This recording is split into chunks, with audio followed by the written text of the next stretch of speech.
రామ్ చరణ్ కథానాయకుడిగా star director Shankar దర్శకత్వంలో రూపొందిన భారీ బడ్జెట్ చిత్రం గేమ్ చేంజర్. ఈ చిత్రంలో రామ్ చరణ్ సరసన కియారా అద్వానీ హీరోయిన్ గా నటించారు. ఈ సినిమాను శ్రీమతి అనిత సమర్పణలో Shri Venkateswara creations, Zee studios, Dil Raju production banners పై దిల్ రాజు నిర్మించారు.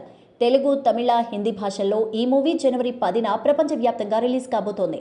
ఇప్పటికే రిలీజ్ చేసిన జరగండి, రామచ్చా మచ్చా, నానా హైరానా అనే పాటలు యూట్యూబ్లో ఎంతో ట్రెండింగ్గా నిలిచాయి. ఇక రీసెంట్గా రిలీజ్ చేసిన గ్లిమ్స్తో అంచనాలు ఆకాశాన్నంటిన సంగతి తెలిసిందే. తాజాగా దిల్ రాజు పుట్టినరోజు సందర్భంగా చిత్రం నుంచి 4వ పాటకు సంబంధించిన ప్రోమోను రిలీజ్ చేశారు. దిల్ రాజు బర్త్డే సందర్భంగా గేమ్ చేంజర్ 3వ పాట డోప్ ప్రోమోను రిలీజ్ చేశారు. ఇక ఈ ప్రోమోను చూస్తే ఈ పాటను ఏ రేంజ్లో శంకర్ పిక్చరైజేషన్ చేశారో అర్థం చేసుకోవచ్చు. తమనిచ్చిన బీట్, జానీ మాస్టర్ కోరియోగ్రఫీలో ఈ సాంగ్ అత్యద్భుతంగా వచ్చినట్టు కనిపిస్తోంది. Please subscribe Yup Entertainment. Yup Entertainment, please subscribe. Thank you.